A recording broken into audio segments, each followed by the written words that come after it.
Whenever you're ready. Hello, and today I will be talking or refuting of Carlos's claim, raising the minimum wage is counterproductive. My opponent's secondary claims are 1, raising the minimum wage fails to address the issue of poverty. 2, raising the minimum wage negatively affects the wage based on working people. And 3, raising the minimum wage may lead to more unemployment.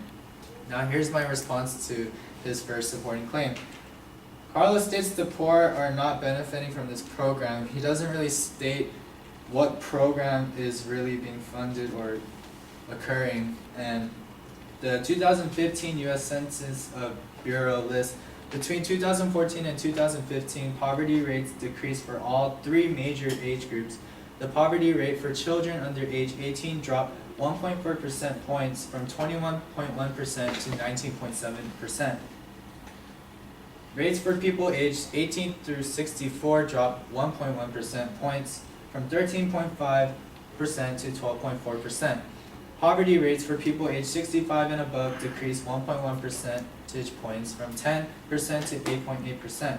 Using statistics in 2014 is a good source, however, many situations can change over the course of a year. 2. Carlos states 3.9% of hourly workers were paid the minimum wage in 2014 against 15.1% in 1970. Within 21.4% of those earnings in between age 16 and 19. The U.S. Department of Labor, however, states the typical minimum wage worker is not a high school student earning weekend pocket money. In fact, 89% of those who would benefit from a federal minimum wage increase to $12 per hour are age 20 or older, and 56% are women. My response to Carlos' second claim, raising the minimum wage negatively affects the wage-based working people, is that it was very vague because he was saying the prices of everything will go up, but his only evidence was using a Chipotle in San Francisco. There is a misunderstanding between inflation and the rise of minimum wage. The U.S. Department of Labor states that it doesn't keep pace with inflation because the cost of living is always rising. The value of the new minimum wage begins to fall from the moment it is set. Inflation is due to high supply with no demand, not minimum wage. To amount for saving up for retirement will be worth less. Having a retirement plan such as a 401k can let an individual invest in money, however, in a long-term cause. And Carlos's third claim, raising the minimum wage may lead to more unemployment.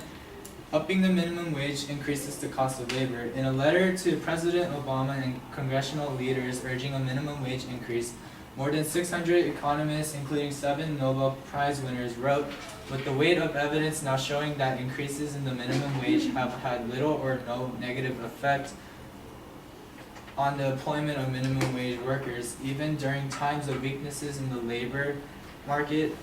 Research suggests that a minimum wage increase could have a small stimulative effect on the economy as low-wage workers spend their additional earnings, raising demand and job growth, and providing some help on the jobs front. And also, companies also do not lose money from minimum wage rising. A July 2015 survey found that 3 out of 5 small business owners with employees support a gradual increase in the minimum wage to $12. The survey reports that small business owners say an increase would immediately put more money in the pocket of low-wage workers, who will then spend the money on things like housing, food, and gas. The boost in demand for goods and services will help stimulate the economy and help create opportunities. Also, it goes off to one of Carlos's points of raising minimum wage does not affect the demand of consumers. To conclude, therefore, minimum wage hardly has any negative effect on the economy and therefore is productive. Thank you.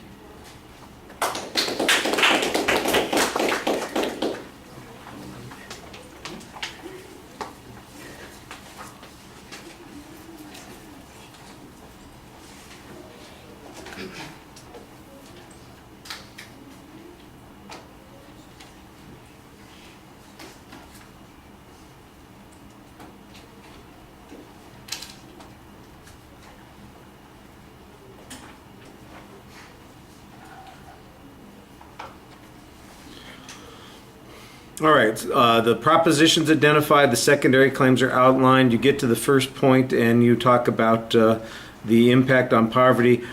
This was the part of the argument that was least clear to me, because you have this long explanation about how poverty rates have decreased in different age categories without explaining how that is connected to the minimum wage at any particular point. Then there's a discussion very briefly about how fewer people are earning the minimum wage than once earned the minimum wage. And you throw in some statistics there, and this is one of those places where I told people you want to be careful about running a bunch of numbers together, because we may lose the bigger picture as to what the inference is that you're drawing here. I think maybe the implication that you're making is that as more people get paid the minimum wage, there's a decline in poverty. But it didn't sound like that's what your evidence was saying. It sounded like it was actually going the opposite direction, and that was just damn confusing. The clearer argument was that the typical minimum wage worker is in these different categories, that they're over 20 and that they're women. I thought, okay, well, that makes it a little bit more useful. But again, it doesn't necessarily connect to the poverty issue. That part was not very clear. There's kind of denying that it's just teenagers that are getting this money. It's really some other group that's going to be affected by it. But again, I'm not sure how that connects to the poverty issue. There needs to be an explanation of that, and I didn't think that you had a very clear explanation on it. Your argument on the second point seems to suggest that the advocate was a little bit vague on their proof, and they only had the one example to illustrate that particular point from the Chipotle case, for instance, that you're talking about. And you basically talk about what the dangers of inflation are. And there's kind of an assertion that the minimum wage has no impact on inflation, but I'm not exactly sure why that is true. You basically just say inflation occurs as a result of a whole variety of things. Is minimum wage not one of them? Why is it not one of them? That part was not clear.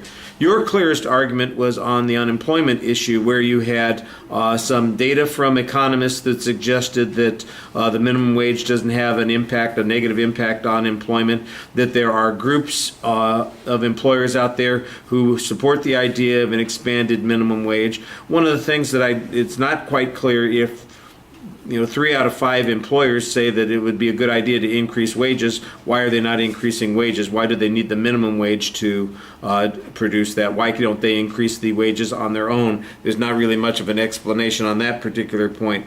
But I thought that you did a better job on this particular point, in essence suggesting that there's a minimal impact on employment, if any.